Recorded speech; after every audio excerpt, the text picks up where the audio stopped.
പ്രിൻസിപ്പാളിന്റെ മുറിയിലെ ആ വലിയ ചുമർ ഘടികാരത്തിന്റെ ശബ്ദം മീരയുടെ ഹൃദയമിടിപ്പിനേക്കാൾ ഉച്ചത്തിലായിരുന്നു. ഓരോ സെക്കൻഡും കടന്നു പോകുമ്പോൾ അവളുടെ ഉള്ളിലെ ആദിയും വർദ്ധിച്ചുകൊണ്ടിരുന്നു. മീരയുടെ കണ്ണുകൾ തന്റെ അരികിൽ തലകുനിച്ചിരിക്കുന്ന 8 വയസ്സുകാരൻ അപ്പുവിലായിരുന്നു. അവന്റെ സ്കൂൾ യൂണിഫോമിന്റെ കോളറുകൾ കീറിയിട്ടുണ്ട്. കവിളിൽ ചെറിയൊരു ചുവന്ന പാടുമുണ്ട്. വീണ്ടും അവൻ സ്കൂളിൽ വെച്ച് വഴക്കിട്ടിരിക്കുന്നു. എന്നാൽ അവളിലെ അമ്മയെ ഏറ്റവും കൂടുതൽ വേദനിപ്പിച്ചത് അവന്റെ ശരീരത്തിലേറ്റ മുറിവുകളായിരുന്നില്ല, അവന്റെ കണ്ണുകളിലെ നിസ്സഹായതയായിരുന്നു. മീര! പ്രിൻസിപ്പാളിന്റെ ശബ്ദം ആ മുറിയിലെ നിശബ്ദതയെ കീറി മുറിച്ചു. അതിലൊട്ടും ദയയുണ്ടായിരുന്നില്ല. നിങ്ങളുടെ മകൻ വീണ്ടും അതിരുകൾ ലംഘിച്ചിരിക്കുന്നു. മറ്റു കുട്ടികളെ അവൻ മർദ്ദിച്ചു. നിങ്ങൾക്ക് അവന് വേണ്ടി ചെലവഴിക്കാൻ സമയമില്ലെങ്കിൽ പിന്നെ എന്തിനാണ് നിങ്ങൾ അവനെ ഇങ്ങനെ വളർത്തുന്നത്? ആ വാക്കുകൾ ഒരു ചാട്ടുള്ളി പോലെയാണ് മീരയുടെ നെഞ്ചിൽ തറച്ചത്. തനിക്കൊരു അച്ഛനില്ല എന്ന ഒറ്റ കാരണം കൊണ്ട് മറ്റു കുട്ടികൾ നിരന്തരം അവനെ കളിയാക്കുകയാണെന്നും ആ വൈകാരികമായ സങ്കടമാണ് അവനെ അക്രമത്തിലേക്ക് നയിക്കുന്നതെന്നും അവൾക്ക് എങ്ങനെ അവരോട് വിശദീകരിക്കാനാകും? കഴിഞ്ഞ 8 വർഷമായി സ്വന്തം ജീവനേക്കാൾ ഉപരിയായി അവൾ അവനെ സ്നേഹിക്കുന്നുണ്ട്. ഭർത്താവ് ഉപേക്ഷിച്ചു പോയതിനു ശേഷം ആരുമില്ലാത്ത ആ കൊച്ചുകുട്ടിക്ക് അമ്മയും അച്ഛനുമായി മാറാൻ അവൾ രാപ്പകലില്ലാതെ കഷ്ടപ്പെടുകയാണ്. എന്നിട്ടും സമൂഹം അവളെ ഒരു പരാജയപ്പെട്ട അമ്മയായി മാത്രം മുദ്രകുത്തുന്നു.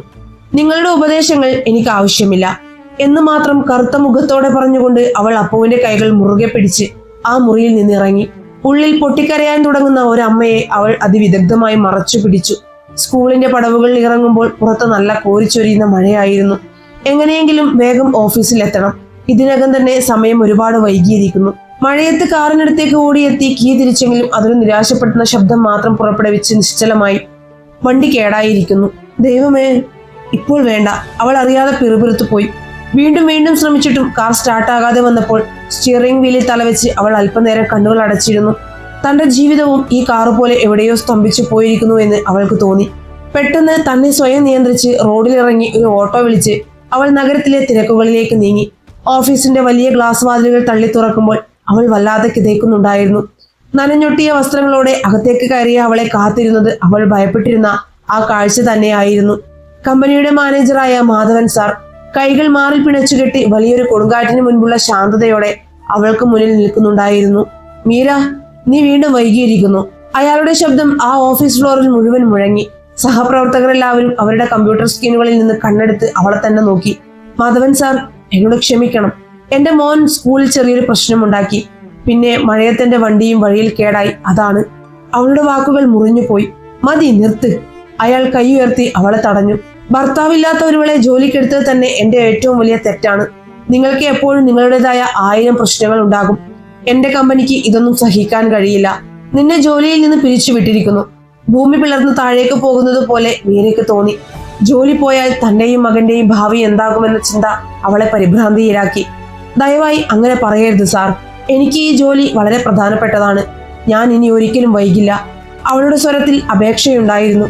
എന്നാൽ ഒരു മനുഷ്യന്റെ സങ്കടം മനസ്സിലാക്കാൻ കഴിയാത്ത വിധം അയാളുടെ ഹൃദയം കല്ലിച്ചിരുന്നു. ഒരു മറുപടി പോലും അർഹിക്കാത്തതുപോലെ അയാൾ തന്റെ ക്യാബിനിലേക്ക് തിരിഞ്ഞു നടന്നു. എല്ലാം അവസാനിച്ചിരിക്കുന്നു. തന്റെ കാൽച്ചുവെട്ടിലെ മണ്ണ് ഒലിച്ചു പോയതുപോലെ ശൂന്യമായ മനസ്സോടെ അവൾ ആ കെട്ടിടത്തിന് പുറത്തേക്ക് നടന്നു. പുറത്തു മഴയ്ക്ക് അല്പം ശമനമുണ്ടായിരുന്നു. നടപ്പാതയുടെ ഓരത്തുള്ള ബസ് സ്റ്റോപ്പിലെ സിമന്റ് ബെഞ്ചിലേക്ക് അവൾ തളർന്നിരുന്നു. ഇനി എന്തു ചെയ്യും? വീട്ടുവാടക, അപ്പുവിന്റെ പഠനം, ഭക്ഷണം. എങ്ങോട്ടാണ് താൻ പോകേണ്ടത്? ആരുമില്ലാത്ത ലോകത്ത് താൻ തീർത്തും ഒറ്റപ്പെട്ടവളായി അവൾക്ക് തോന്നി.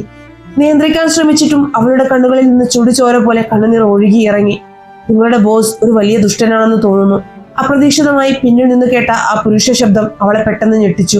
അവൾ കണ്ണുനീർ തുടച്ചുകൊണ്ട് തിരിഞ്ഞു നോക്കി. അവിടെ കാഴ്ചയിൽ വളരെ ശാന്തനും എന്നാൽ ആകർഷകവുമായ ചിരിയുള്ള ഒരു ചെറുപ്പക്കാരൻ നിൽക്കുന്നുണ്ടായിരുന്നു.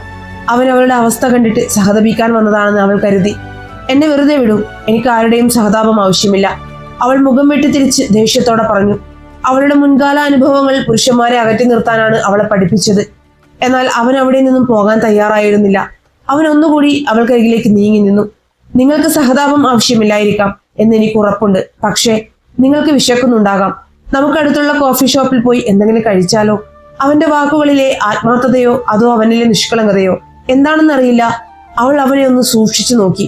നിങ്ങൾക്ക് ഇപ്പോൾ വേറെ തിരക്കുകളൊന്നുമില്ലല്ലോ, അതുകൊണ്ട് നമുക്ക് പോകാം. ഒരല്പം ആശ്വാസം നിങ്ങൾക്ക് ഇപ്പോൾ ആവശ്യമാണ്, അവൻ വീണ്ടും പറഞ്ഞു. ആനന്ദ് എന്നായിരുന്നു അവന്റെ പേര്. ആ നിമിഷത്തിൽ തകർന്നടിഞ്ഞ അവളുടെ മനസ്സിന് എവിടെയെങ്കിലും ഒന്ന് ചാരി നിൽക്കാൻ തോന്നിയിരിക്കണം.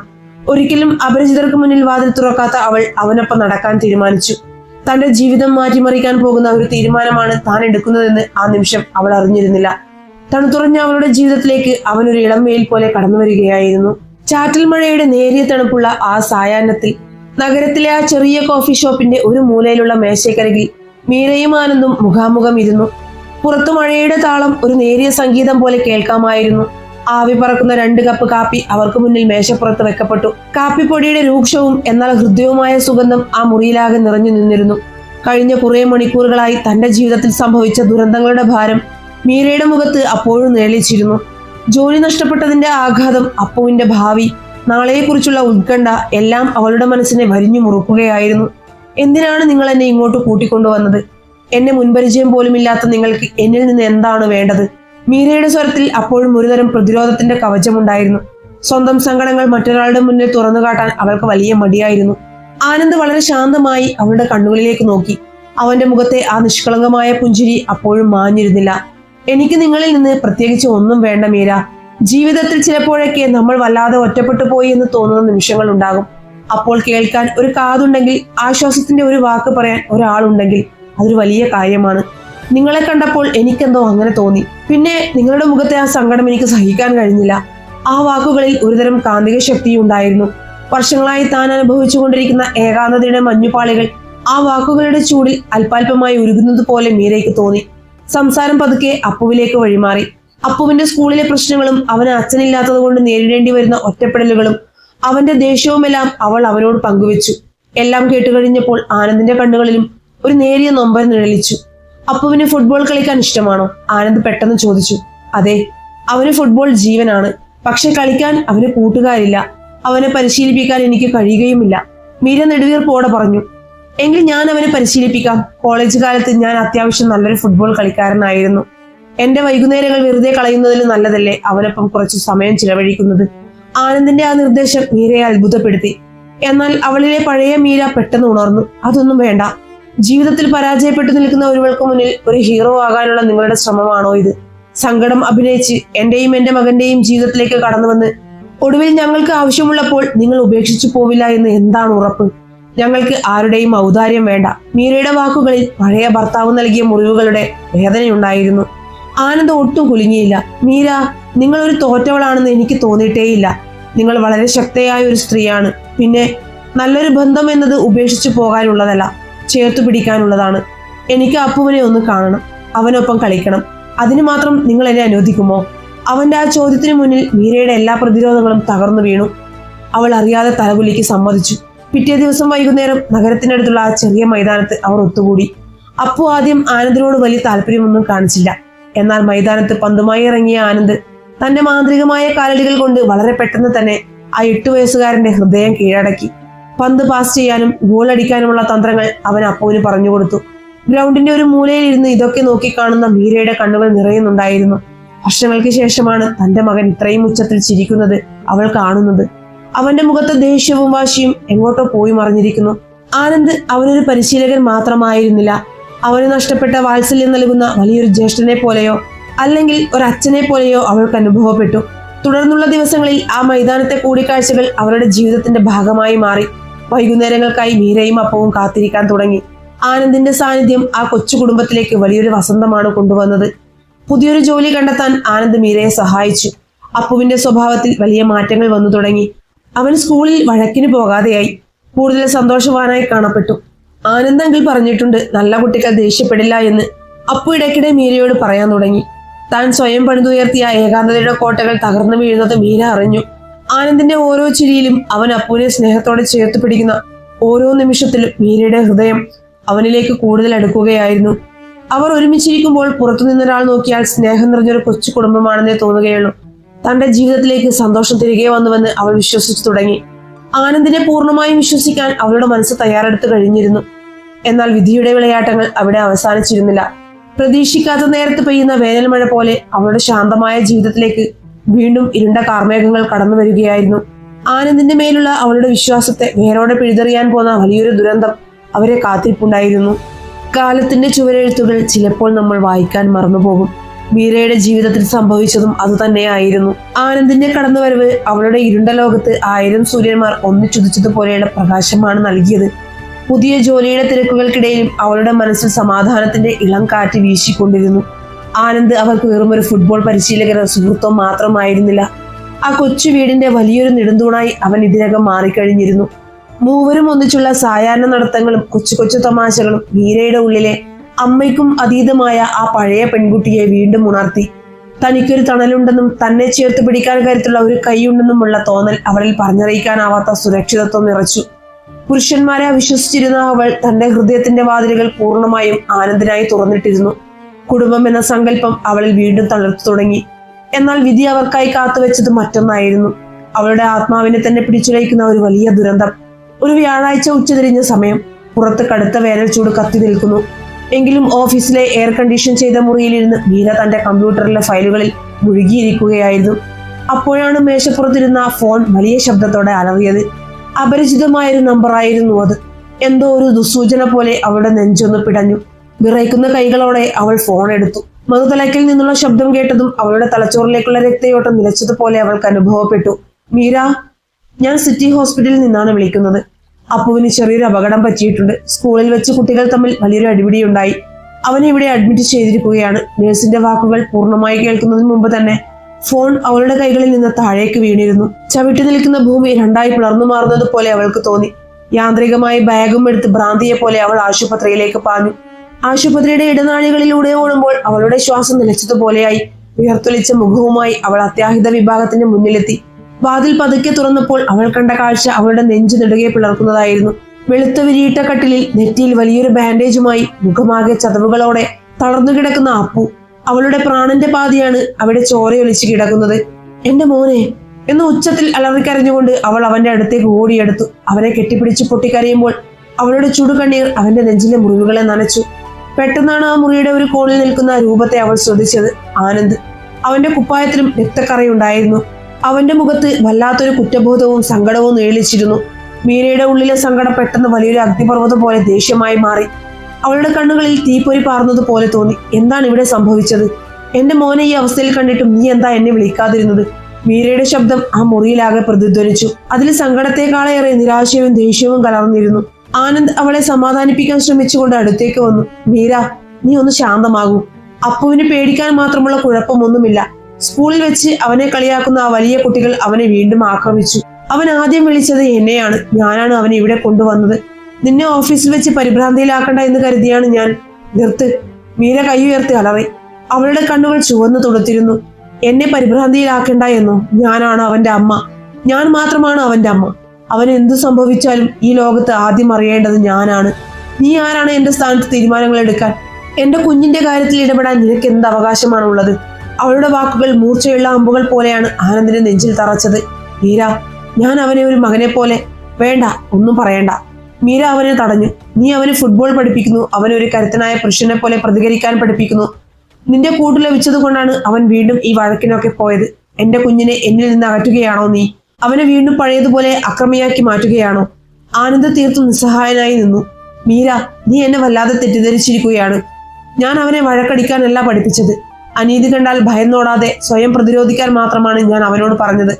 പക്ഷെ മീര അതൊന്നും കേൾക്കാൻ തയ്യാറായിരുന്നില്ല. അവളുടെ ഉള്ളിലെ പഴയ മുറിവുകൾ വീണ്ടും ചോരയിലിക്കാൻ തുടങ്ങിയിരിക്കുന്നു. ഒരിക്കൽ ഒരു പുരുഷനെ വിശ്വസിച്ചതുകൊണ്ട് തനിക്ക് നഷ്ടപ്പെട്ട ജീവിതം അവൾ ഓർത്തു.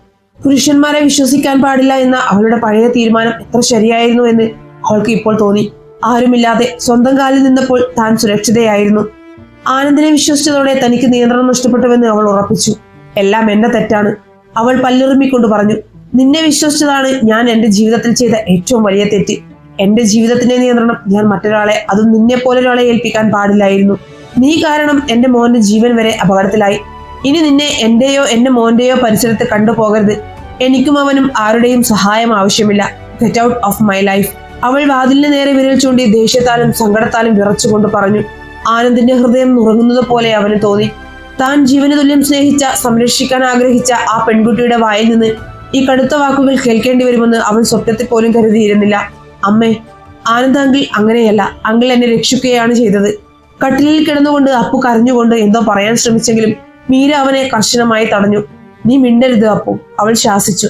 ഒന്നും മിണ്ടാതെ കണ്ണുകൾ നിറഞ്ഞുകൊണ്ട് വലിയൊരു ഭാരം പേറുന്നവനെ പോലെ വേദനയോടെ തല താഴ്ത്തി ആനന്ദ് ആ മുറിയിൽ നിന്ന് ഇറങ്ങിപ്പോയി. അവൻ നടന്നു മറയുന്നത് നോക്കി നിൽക്കുമ്പോൾ മീരയുടെ ഹൃദയം പറഞ്ഞു പോകുന്നത് പോലെ വേദനിച്ചു. താൻ പറയുന്നത് ശരിയാണോ എന്ന് അവളുടെ മനസ്സിന്റെ ഒരു കോണിൽ സംശയമുണ്ടായിരുന്നു. എങ്കിലും തന്റെ മകന്റെ സുരക്ഷയാണ് തനിക്ക് വലുതെന്ന അന്ധമായ വാശിയിലായിരുന്നു അവൾ അപ്പോൾ. ആനന്ദ് പോയതോടെ ആ മുറിയിൽ വീണ്ടും പഴയ ശൂന്യതയും നിശബ്ദതയും നിറഞ്ഞു. താൻ വളരെ കരുതലോടെ കെട്ടിപ്പടുത്ത പ്രതീക്ഷയുടെ കൊട്ടാരമാണ് ഒറ്റ നിമിഷം കൊണ്ട് തകർന്നടിച്ചതെന്ന് മീര അറിഞ്ഞു. ഇനി എന്ത് എന്ന ചോദ്യം വീണ്ടും ഭയപ്പെടുത്തുന്ന ഒരു ഭീകര സ്വത്വത്തെ പോലെ അവൾക്ക് മുന്നിൽ ഉയർന്നു വന്നു. താൻ വീണ്ടും പൂർണ്ണമായും ഒറ്റപ്പെട്ടിരിക്കുന്നു എന്ന് അവൾ വേദനയോടെ തിരിച്ചറിയുകയായിരുന്നു. ആനന്ദ് ആ ആശുപത്രി മുറിയിൽ നിന്ന് ഇറങ്ങിപ്പോയതിനു ശേഷം അവിടെ അവശേഷിച്ചത് ഭയപ്പെടുത്തുന്ന ഒരു നിശബ്ദതയായിരുന്നു. പുറത്ത് വേനൽച്ചൂട് അപ്പോഴേക്കും കനത്തു നിൽപ്പുണ്ടായിരുന്നെങ്കിലും മീരയുടെ മനസ്സിനുള്ളിൽ ശൈത്യകാലത്തെ മരവിപ്പായിരുന്നു. അവൾ യാന്ത്രികമായി അപ്പുവിന്റെ കട്ടിലരികിലേക്ക് നീങ്ങിയിരുന്ന് അവന്റെ കൈകളിൽ മുറുകെ പിടിച്ചു. ദേഷ്യവും നിരാശയും സങ്കടവും എല്ലാം ചേർന്ന് അവളുടെ തലച്ചോറിനെ മരവിപ്പിച്ചിരുന്നു. താൻ ചെയ്തത് ശരിയാണെന്ന് സ്വന്തം മനസ്സിനെ ബോധ്യപ്പെടുത്താൻ അവൾ പാടുപെട്ടു. പുരുഷന്മാരെ വിശ്വസിക്കരുത് എന്ന അവളുടെ പഴയ സിദ്ധാന്തം തന്നെയായിരുന്നു അപ്പോഴും അവളുടെ പിടിവള്ളി. എന്നാൽ ആ നിശബ്ദതയെ ഭേദിച്ചുകൊണ്ട് നേരിയൊരു തേങ്ങലോടെ അപ്പു അവളെ വിളിച്ചു. അമ്മേ. മീര അവനെ വാത്സല്യത്തോടെ ചേർത്ത് പിടിച്ചു. മോൻ പേടിക്കേണ്ട, അമ്മയുണ്ടല്ലോ ഇവിടെ. ഇനി ആരും നിന്നെ ഉപദ്രവിക്കില്ല. അപ്പു അവളുടെ നെഞ്ചിലേക്ക് മുഖം പൂഴ്ത്തിക്കൊണ്ട് വിതുമ്പി. അമ്മ എന്തിനാ ആനന്ദ് അങ്കിളിനോട് അങ്ങനെ സംസാരിച്ചത്? അങ്കിൾ എന്ത് തെറ്റാ ചെയ്തത്? അവന്റെ ശബ്ദം ഇടറുന്നുണ്ടായിരുന്നു. മകന്റെ ചോദ്യം മീരയിൽ വീണ്ടും ദേഷ്യം നിറച്ചു. പിന്നെ ഞാൻ എന്ത് ചെയ്യണമായിരുന്നു അപ്പു? അവൻ കാരണമാണ് നിനക്ക് ഈ ഗതി വന്നത്. അവൻ നിന്നെ വെറുതെ വഴക്കിടാൻ പഠിപ്പിക്കുന്നു. അല്ല അമ്മേ. അപ്പു പെട്ടെന്ന് മീരയുടെ മുഖത്തേക്ക് നോക്കി. അവന്റെ കണ്ണുകളിൽ കണ്ണുനീർ നിറഞ്ഞു നിൽപ്പുണ്ടായിരുന്നു. അമ്മയ്ക്ക് ഒന്നും അറിയില്ല. ആനന്ദ് അങ്കിൾ എന്നെ തല്ലാൻ പഠിപ്പിച്ചിട്ടില്ല. ഞാനാണ് ആദ്യം അവരെ അടിച്ചത്. മീര ഞെട്ടലോടെ മകനെ നോക്കി. നീയാണോ വഴക്ക് തുടങ്ങിയത്? എന്തിനി? അപ്പു തന്റെ കണ്ണുനീർ തുടച്ചുകൊണ്ട് പറഞ്ഞു തുടങ്ങി. സ്കൂളിൽ വെച്ച് ആ വലിയ കുട്ടികൾ വീണ്ടും എന്നെ കളിയാക്കി അമ്മേ. എനിക്ക് അച്ഛനില്ലെന്ന് പറഞ്ഞു അവർ ചിരിച്ചപ്പോൾ എനിക്ക് സങ്കടം വന്നു. ഞാൻ അവരോട് പറഞ്ഞു ആനന്ദ് അങ്കിളാണ് എന്റെ അച്ഛനെന്ന്. അപ്പോഴവർ കൂടുതൽ ഉച്ചത്തിൽ ചിരിക്കാനും എന്നെ തള്ളിയിടാനും തുടങ്ങി. എനിക്ക് ദേഷ്യം സഹിക്കാൻ കഴിഞ്ഞില്ല. ഞാൻ അവരിൽ ഒരാളെ വല്ലാതെ അടിച്ചു. പക്ഷെ അവർ ഒരുപാട് പേരുണ്ടായിരുന്നു. അവർ എന്നെ വളഞ്ഞിട്ട് ഉപദ്രവിക്കാൻ തുടങ്ങിയപ്പോഴാണ് ഞാൻ അങ്കിളിനെ വിളിച്ചത്. മീരയുടെ ശ്വാസം നിലയ്ക്കുന്നത് പോലെ അവൾക്ക് അനുഭവപ്പെട്ടു. ഓരോ വാക്കു കേൾക്കുന്തോറും അവളുടെ ഉള്ളിലെ പ്രതിരോധത്തിന്റെ കോട്ടകൾ തകർന്നു വീഴുകയായിരുന്നു. അങ്കിൾ ഓടി വന്ന് എന്നെ അവരുടെ കയ്യിൽ നിന്ന് രക്ഷിച്ചു. അപ്പു തുടർന്നു. അവരെ തടയുന്നതിനിടയിലാണ് അങ്കിളിന്റെ മുഖത്തും നെഞ്ചിലുമൊക്കെ പരിക്കേറ്റത്. അങ്കിളിന്റെ ചുണ്ടിൽ നിന്ന് ചോര വരുന്നുണ്ടായിരുന്നു. എന്നിട്ടും അങ്കിൾ എന്നെയും എടുത്ത് ഹോസ്പിറ്റലിലേക്ക് ഓടുകയായിരുന്നു. അമ്മ ഇതറിഞ്ഞാൽ പേടിച്ച് വിഷമിക്കുമെന്ന് പറഞ്ഞിട്ടാണ് അങ്കിൾ അമ്മയെ വിളിക്കാത്തത്. അല്ലാതെ അമ്മയോട് പറയാതിരിക്കാനല്ല. മീരയുടെ തൊണ്ടയിൽ എന്തോ കുരുങ്ങുന്നത് പോലെ തോന്നി. അവൾക്ക് സംസാരിക്കാൻ കഴിഞ്ഞില്ല. താൻ ക്രൂരമായി അപമാനിച്ച് പുറത്തിറക്കിയ ആ മനുഷ്യൻ തന്റെ കുഞ്ഞിനെ രക്ഷിക്കാൻ സ്വന്തം ശരീരം പണയപ്പെടുത്തുകയായിരുന്നു. അപ്പു വീണ്ടും പറഞ്ഞു. അങ്കിൾ എന്നെ വഴക്കിടാനല്ല അമ്മയെ പഠിപ്പിച്ചത്. ഹോസ്പിറ്റലിലേക്ക് വരുന്ന വഴി അങ്കിൾ എന്നോട് പറഞ്ഞു ദേഷ്യം വരുമ്പോൾ തല്ലുണ്ടാക്കുന്നതല്ല ഒരു യഥാർത്ഥ ആണുകളുടെ ലക്ഷണം എന്ന്. സമാധാനത്തോടെ കാര്യങ്ങൾ നേരിടാനാണ് അങ്കിൾ എനിക്ക് പറഞ്ഞു തന്നത്. ഞാൻ ഇനി ഒരിക്കലും ആരോടും വഴക്കിന് പോകില്ല അമ്മേ. എനിക്ക് എന്റെ തെറ്റ് മനസ്സിലായി. മീരയുടെ കണ്ണുകളിൽ നിന്ന് കണ്ണുനീർ ധാരധാരയായി ഒഴുകാൻ തുടങ്ങി. താൻ എത്ര വലിയ തെറ്റാണ് ചെയ്തത്. കഴിഞ്ഞ കാലത്തെ തിക്താനുഭവങ്ങൾ തന്റെ കണ്ണുകളെ എത്രമാത്രം അന്ധമാക്കിയിരിക്കുന്നു. യാഥാർത്ഥ്യം മനസ്സിലാക്കാൻ ശ്രമിക്കാതെ തന്നെയും തന്റെ കുഞ്ഞിനെയും ജീവന തുല്യം സ്നേഹിച്ച ഒരാളെയല്ലേ താൻ ഈ മുറിയിൽ വെച്ച് ഇത്രയും ക്രൂരമായി മുറിവേൽപ്പിച്ചത്. എന്റെ ജീവിതത്തിൽ നിന്ന് ഇറങ്ങിപ്പോകൂ എന്ന് താൻ അറിയപ്പോൾ ആനന്ദിന്റെ മുഖത്തുണ്ടായ ആ വേദനയും നിസ്സഹായതയും ഇപ്പോൾ മീരയുടെ മനസ്സിൽ ഒരു തീപ്പൊള്ളലായി അനുഭവപ്പെട്ടു. ആനന്ദ് അങ്കിൾ ഒരുപാട് നല്ലവനാണ് അമ്മേ. അപ്പു അവളുടെ കൈകളിൽ പിടിച്ചുകൊണ്ട് പതുക്കെ പറഞ്ഞു. അങ്കിളിനെ അമ്മയെ ഒരുപാട് ഇഷ്ടമാണ്. മീര ഞെട്ടലോടെ അപ്പുവിനെ നോക്കി. നിന്നോട് ആരാ ഇത് പറഞ്ഞത്? അങ്കിൾ തന്നെയാ പറഞ്ഞത്. ഒരിക്കൽ ഞങ്ങൾ ഗ്രൗണ്ടിൽ ഇരിക്കുമ്പോൾ അങ്കിൾ പറഞ്ഞു അമ്മയെ ഒരുപാട് ഇഷ്ടമാണെന്ന്, നമ്മളെ ഒരിക്കലും വിട്ടുപോകില്ലെന്നും പറഞ്ഞു. ആ വാക്കുകൾ മീരയുടെ ഹൃദയത്തെ 100,000 കഷ്ണങ്ങളായി നുറുക്കി. താൻ എത്രമാത്രം സ്നേഹിക്കപ്പെടുന്നുണ്ടെന്ന് അവൾ അപ്പോഴാണ് പൂർണ്ണമായും തിരിച്ചറിയുന്നത്. വർഷങ്ങളായി താൻ അനുഭവിച്ച ഒറ്റപ്പെടലിനും സങ്കടങ്ങൾക്കും ദൈവം നൽകിയ ഉത്തരമായിരുന്നു ആനന്ദ്. അവൾ അവന് വേണ്ടി നിർമ്മിച്ച മുള്ളുവേലികൾക്കിടയിലൂടെ അവൾക്ക് പൂക്കൾ നൽകാനായി കടന്നു വരുമ്പോഴാണ് അവന് മുറിവേറ്റത്. എന്നിട്ടും താൻ അവനെ ഒരുപാട് നോവിച്ചു. പശ്ചാത്താപത്തിന്റെ വലിയൊരു തീച്ചൂളയിൽ മീര എരിഞ്ഞുരുകാൻ തുടങ്ങി. അവൾ അപ്പുവിനെ കെട്ടിപ്പിടിച്ച് ഉച്ചത്തിൽ പൊട്ടിക്കരഞ്ഞുപോയി. ആ രാത്രി മീരയ്ക്ക് ഉറങ്ങാൻ കഴിഞ്ഞില്ല. ആശുപത്രിയിലെ ജനാലയിലൂടെ പുറത്തെ ഇരുട്ടിലേക്ക് നോക്കിയിരിക്കുമ്പോൾ അവളുടെ മനസ്സിൽ മുഴുവൻ ആനന്ദായിരുന്നു. അവൻ ഇപ്പോൾ എവിടെയായിരിക്കും? ആ മുറിവുകൾക്ക് അവൻ മരുന്ന് വെച്ചിട്ടുണ്ടാകുമോ? താൻ പറഞ്ഞ വാക്കുകൾ അവനെ എത്രത്തോളം വേദനിപ്പിച്ചിട്ടുണ്ടാകും? താൻ മാപ്പ് ചോദിച്ചാൽ അവൻ ക്ഷമിക്കുമോ? അവളുടെ ഉള്ളിൽ 100 കണക്കിന് ചോദ്യങ്ങൾ ഉയർന്നു പൊങ്ങി. ഒരിക്കൽ ഭർത്താവ് ഉപേക്ഷിച്ചു പോയപ്പോൾ അനുഭവിച്ച വേദനയേക്കാൾ എത്രയോ വലുതായിരുന്നു ആനന്ദ് തന്റെ ജീവിതത്തിൽ നിന്ന് നടന്നു മാറുമ്പോൾ അവൾക്ക് തോന്നിയ ശൂന്യത. ദിവസങ്ങൾ കടന്നുപോയി. അപ്പുവിന്റെ മുറിവുകൾ കരിഞ്ഞു തുടങ്ങിയിരുന്നു. അവൻ വീണ്ടും പഴയതുപോലെ ഉന്മേഷവാനായി. ഒരവധിക്കാലത്തിന്റെ ആലസ്യത്തിൽ അവൻ വീണ്ടും തന്റെ ഫുട്ബോൾ ബൂട്ട്സുകൾ കയ്യിലെടുത്തു. അമ്മേ, ഞാൻ ഗ്രൗണ്ടിലേക്ക് പോവുകയാണ്. അങ്കിൾ ചിലപ്പോൾ അവിടെ വന്നിട്ടുണ്ടാകും. വലിയൊരു പ്രതീക്ഷയോടെ അവൻ മീരയോട് പറഞ്ഞു. ശരി മോനെ, നന്നായി കളിക്കണം കേട്ടോ എന്നവൾ ചിരിച്ചുകൊണ്ട് പറഞ്ഞെങ്കിലും അവളുടെ ഉള്ളിൽ വലിയൊരു ഭയം ഉണ്ടായിരുന്നു. ആനന്ദ് ഇനി തിരികെ വരുമോ? അവനെ നേരിൽ കണ്ട് മാപ്പ് ചോദിക്കാൻ അവനില്ലാതെ തനിക്ക് ജീവിക്കാൻ കഴിയില്ല എന്ന് പറയാൻ മീരയുടെ ഹൃദയം വെമ്പൽ കൊള്ളുന്നുണ്ടായിരുന്നു. എന്നാൽ ആ പഴയ സ്നേഹത്തോടെ അവൻ തന്നെ സ്വീകരിക്കുമോ എന്ന ഭയം അവളെ പിന്നോട്ട് വലിച്ചു. എങ്കിലും ഒന്നുറപ്പായിരുന്നു, അവനെ തേടിയിറങ്ങാതെ അവളുടെ ജീവിതം ഇനി മുന്നോട്ട് പോകില്ല. സ്നേഹം എന്നത് എപ്പോഴും ഒരു വലിയ റിസ്ക്കാണ്. പക്ഷേ അത് ഏറ്റെടുക്കാൻ തന്നെ അവൾ തീരുമാനിച്ചു.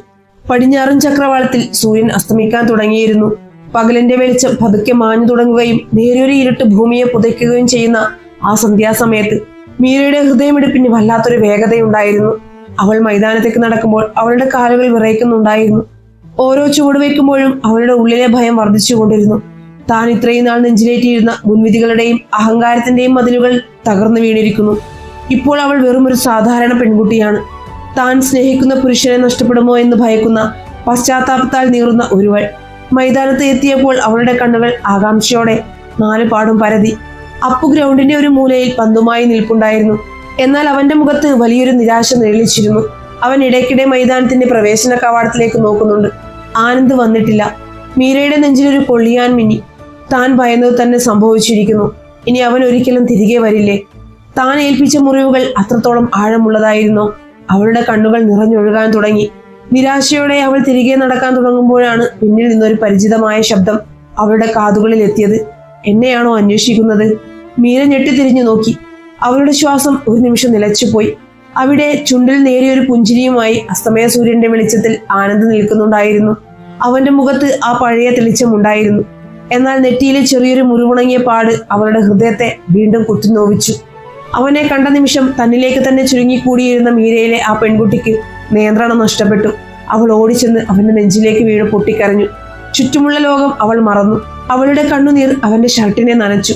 വർഷങ്ങളായി അവൾ അടക്കി പിടിച്ചിരുന്ന സങ്കടങ്ങളുടെയും ഭയത്തിന്റെയും അണക്കെട്ടാണ് ആ നിമിഷം പൊട്ടിയൊഴുകിയത്. ആനന്ദ് യാതൊരു ഭാവവ്യത്യാസവുമില്ലാതെ വലിയൊരു കരുതലോടെ തന്റെ കൈകൾ അവളുടെ ചുറ്റും ചേർത്ത് പിടിച്ചു.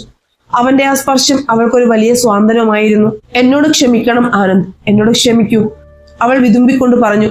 ഞാൻ ഒരുപാട് തെറ്റിദ്ധരിച്ചു. എന്റെ അപ്പുവിനെ രക്ഷിക്കാൻ നീ സ്വന്തം ജീവൻ പണയം വെച്ചപ്പോൾ ഞാൻ നിന്നെ ക്രൂരമായി അപമാനിച്ചു. ഞാൻ എത്ര വലിയ സ്വാർത്ഥയാണല്ലേ?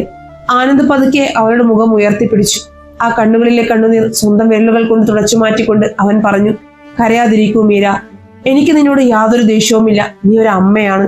സ്വന്തം കുഞ്ഞിനെ മുറിവേറ്റ അവസ്ഥയിൽ കാണുമ്പോൾ ഏതൊരമ്മയും അങ്ങനെ തന്നെ പ്രതികരിക്കും.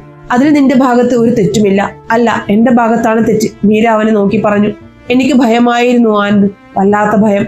ഒരിക്കൽ ഞാൻ ഏറ്റവും കൂടുതൽ വിശ്വസിച്ച ഒരാൾ എന്നെയും എന്റെ കുഞ്ഞിനെയും ഉപേക്ഷിച്ചു പോയതിന്റെ മുറിവ് ഇപ്പോഴും എന്റെ ഉള്ളിലുണ്ട്. വീണ്ടും ഒരാളെ വിശ്വസിക്കാൻ, വീണ്ടും സ്നേഹിക്കാൻ എനിക്ക് പേടിയായിരുന്നു. നിന്നോട് എനിക്ക് അടുപ്പം തോന്നി തുടങ്ങിയപ്പോൾ എന്റെ ജീവിതത്തിന്റെ നിയന്ത്രണം എനിക്ക് നഷ്ടപ്പെടുകയാണെന്ന് ഞാൻ കരുതി. എന്റെ അപ്പുവിന് നിന്നെ ഇത്രയധികം ഇഷ്ടമാകുമെന്ന് കണ്ടപ്പോൾ നാളെ നീ ഞങ്ങളെ ഉപേക്ഷിച്ചു പോയാൽ ആ കുഞ്ഞ് അത് എങ്ങനെ സഹിക്കുമെന്നോർത്ത് ഞാൻ ഭയന്നു.